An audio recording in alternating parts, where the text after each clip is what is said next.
పల్నాడు జిల్లాకు ఇన్ఛార్జ్ మంత్రిగా తాను రావడం సంతోషంగా ఉందని మంత్రి రవికుమార్ అన్నారు.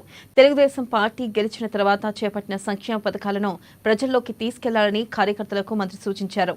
పల్నాడు జిల్లా నరసరావుపేటలో పల్నాడు జిల్లా కూటమి నేతల ఆత్మీయ సమావేశం జరిగింది. అయితే ఈ కార్యక్రమంలో ముఖ్య అతిథులుగా ఎంపీ లావు కృష్ణ దేవరాయలు హాజరయ్యారు. సమావేశంలో జిల్లా ఎమ్మెల్యేలు శ్రీనివాసరావు, కన్నా, జీవి ఆంజనేయులు, పుల్లారావు, అరవింద్ బాబు, ప్రవీణ్, బ్రహ్మారెడ్డి పాల్గొన్నారు.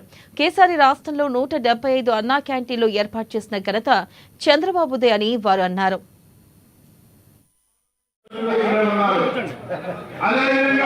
ఏమైందంటే ఎలక్షన్ అప్పుడు చాలా మంది బయట నుంచి యువకులందరూ వచ్చి మన కోసం పనిచేశారు. పనిచేసినప్పుడు ఆ రోజు ఉన్న పోలీసులు ఏం చేశారంటే ఎవరైతే పనిచేశారో అక్కడ చిన్న చిన్న గ్రామాల్లో గొడవలైనా వీళ్ళందరి మీద కేసులు పెట్టడం జరిగింది. ఇమీడియట్ గా ఎలక్షన్ రిజల్ట్ వచ్చే లోపలే వీళ్ళందరి మీద కూడా రౌడీ షీట్లు ఓపెన్ చేయడం జరిగింది అన్నమాట. ఈ రౌడీ షీట్లు ఓపెన్ చేసిన తర్వాత మొన్న మధ్య కాలంలో వీళ్ళందరినీ స్టేషన్ పిలిపించడం అన్ని చిన్న రప్చర్ జరిగింది. జరగగానే అదే విధంగా దర్శిలో కూడా ఇదే ప్రాబ్లం అయితే నేను ఎస్పీ గారి దృష్టికి తీసుకొచ్చాను.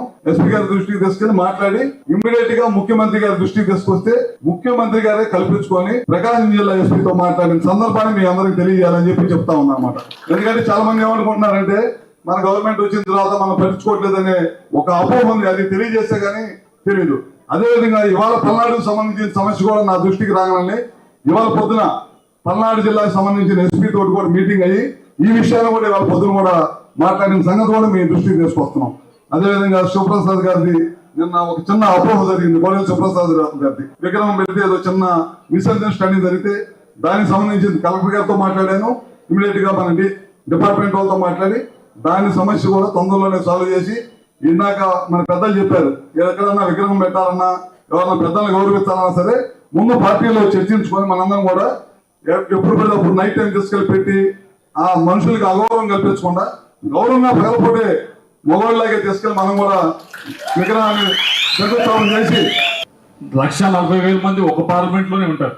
అంటే గ్రాడ్యుయేట్స్ ఇంకా ఎక్కువ ఉంటారు. బట్ చుచాయిగా అయితే 140,000 మంది ఒక పార్లమెంట్ లో ఉంటారు. కొద్దిగా మన వైపు నుంచి దాన్ని ఇంకొద్దిగా సీరియస్ గా తీసుకొని ఎక్కువ మందిని దాంట్లో ఎన్రోల్ చేస్తే బాగుంటుందని ఉద్దేశం. ఈసారి కొద్దిగా మీరు చూశారు గ్రాడ్యుయేట్ ఎమ్మెల్సీకి కొద్దిగా చదువుకున్న వాళ్ళని పెట్టడం జరిగింది. ఏదో రౌడీ షీట్లలో లేకపోతే ఇంకోళ్ళని ఎంకరేజ్ చేయడం కాకుండా బాగా చదువుకున్న వాళ్ళని కొద్ది గొప్ప వెళ్ళి ఆ పదవి ఇస్తే వెళ్ళి అసెంబ్లీలో కూర్చొని మాట్లాడే వ్యక్తినే పెట్టడం జరిగింది. కాబట్టి అది గుర్తించి దాన్ని మనం ఎంకరేజ్ చేయాల్సి